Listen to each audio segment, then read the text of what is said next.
nous avons les pieds de notre patiente ici qui a moins de 20 ans. Je crois qu'elle a 17 ans. Hein? Elle a 17 ans.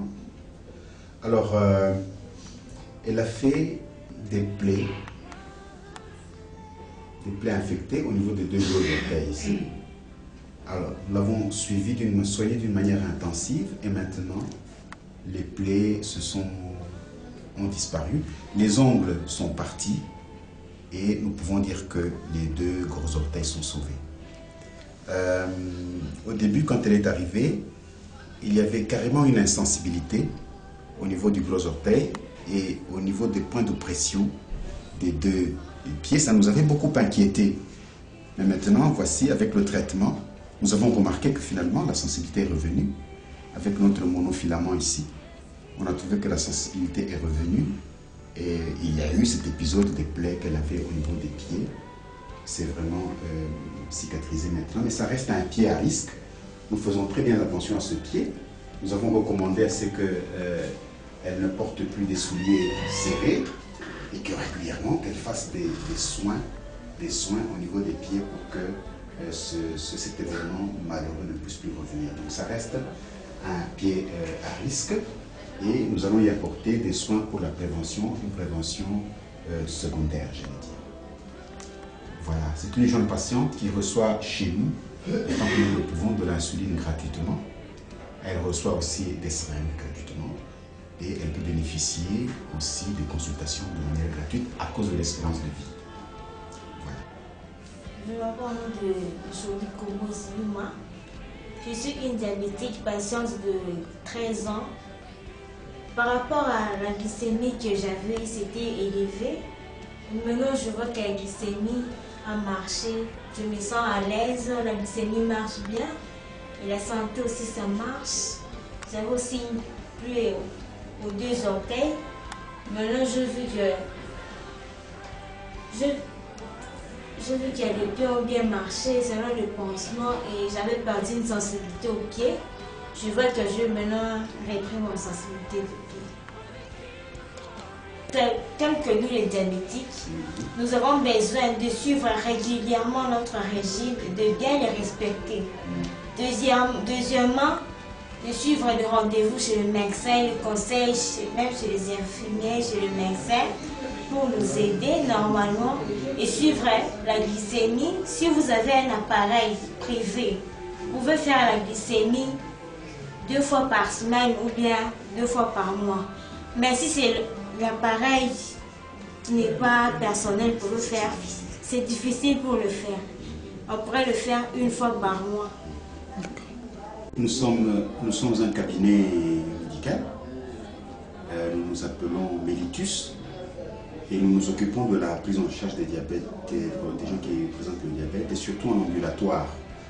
Parce qu'en hospitalisation, nous ne pouvons pas les garder ici, nous n'avons pas un endroit, nous n'avons pas de lit, nous n'avons pas de salle qui convienne.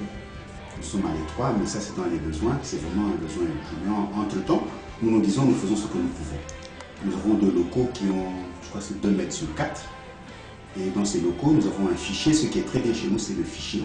Nous faisons un effort pour avoir un fichier très bien documenté pour chaque patient qui vient ici. Alors notre combat, c'est surtout avec les enfants.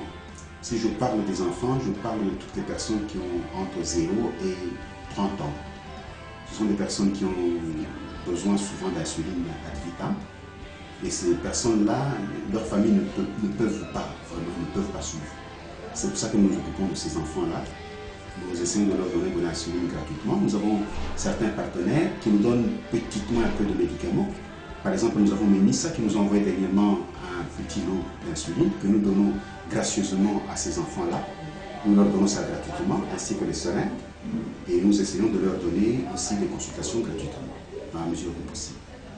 Voilà, mais c'est vraiment un besoin extrêmement important. Nous souhaiterions que s'il y a des personnes qui veulent aider ces enfants, qu'ils viennent, que nous puissions les aider ensemble. Nous disons travailler ensemble avec eux. Les locaux, il y a les locaux, le problème de local. Nous avons un problème de lit éventuellement. Si nous pouvons les garder en hospitalisation de jour, les enfants qui viennent dans un mauvais état, ce serait une très bonne chose. Voilà un peu en gros ce que nous faisons chez nous ici. Je m'appelle Patrick Monga, je suis pharmacien. nous travaillons depuis bien longtemps dans le cadre de prise en charge du diabète avec les centres du docteur Kassungo, qui est diabétologue bien sûr. Et nous, de notre part, en tant que pharmaciens, nous nous sommes dit que le diabète est une maladie qui est en train d'évoluer et que si rien n'est fait, la maladie va décimer d'ici 2030 des millions et des millions encore de la population. Alors c'est comme ça que nous nous sommes rendus compte que dans notre contrée, compte tenu du fait que la maladie n'est pas connue d'abord, la première façon de faire la prise en charge correcte passerait nécessairement par la sensibilisation.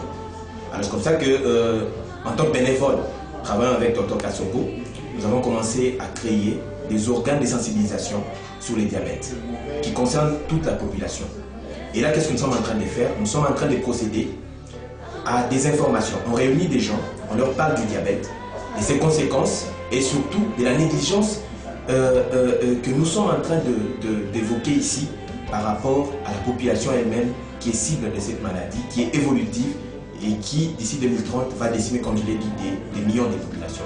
Alors, ces sensibilisations se fait par deux réunions. Nous appelons des gens au travers des églises, au travers de journées scientifiques où on invite des gens pour leur parler du diabète. Mais enfin, à la fin, nous procédons au dépistage volontaire et gratuit.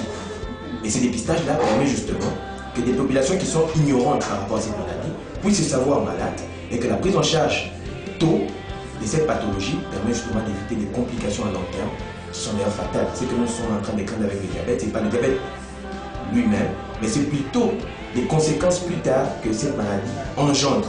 Et donc, c'est pour éviter ces complications, il faut se savoir déjà malade à temps. Et c'est comme ça que nous avons commencé à procéder, à aller vers la population pour les sensibiliser, pour leur faire les dépistages volontaires et gratuits. À ce moment-là, on les oriente maintenant vers les centres spécialisés de prise en charge de ces pathologies. Et par conséquent, limiter dans les moyens qui nous sont le nôtre, limiter l'évolution de façon brutale de cette maladie afin d'éviter les complications à long terme. Et donc, c'est comme ça que nous travaillons avec Dr Kassungo. Le diabète est une maladie réelle. Le diabète est une maladie à ne pas négliger. Quand on se sait diabétique, référez-vous à un centre spécialisé pour la prise en charge. Merci. Depuis que nous avons commencé, nous avons perdu un certain nombre de nos enfants ici. Ça a été vraiment douloureux. Et nous pensons que les causes qui ont causé qui ont été à la base de leur décès, ce sont des choses qui étaient tout à fait évitables. Par exemple, nous avons perdu un enfant tout simplement parce que sa famille était angoissée, si vous voulez. Étant angoissée, ils n'ont pas pu amener cet enfant à l'hôpital à temps pour que l'enfant puisse bénéficier des soins dont il avait besoin.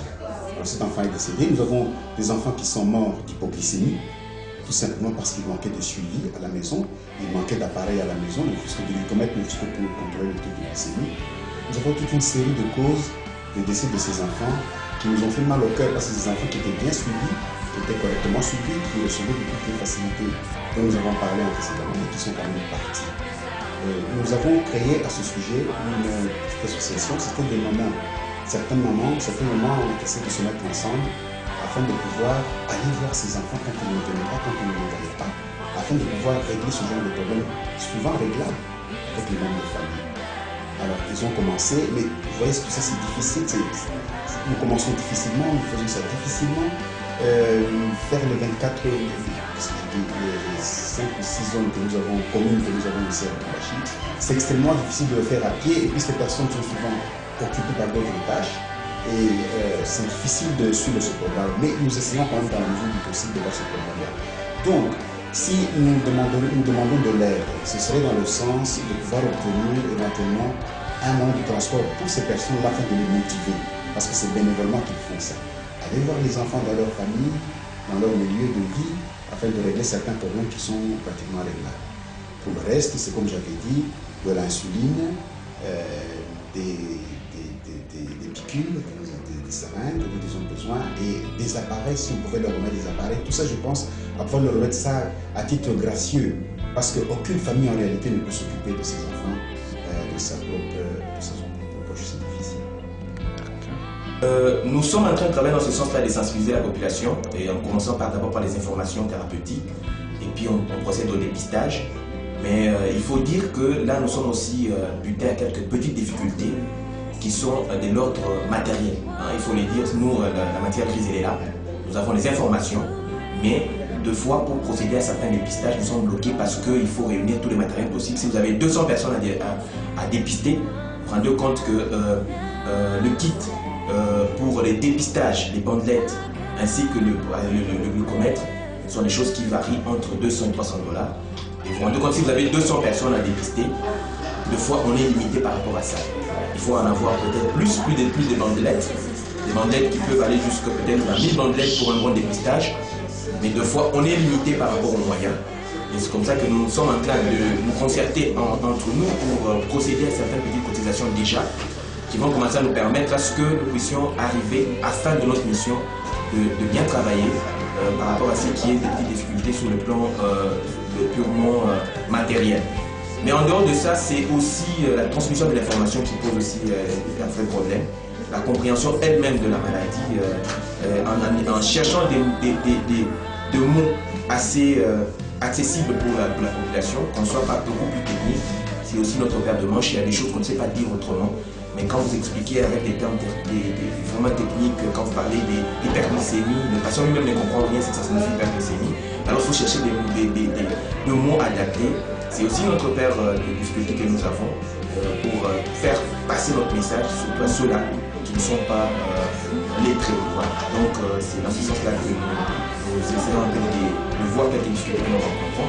Mais je crois qu'avec les moyens de bord, plus nous évoluons, plus s'il y aura des partenaires qui peuvent nous appuyer dans ce sens-là, je crois que nous pouvons arriver à dépasser toutes ces difficultés et à faire au mieux notre boulot. Et donc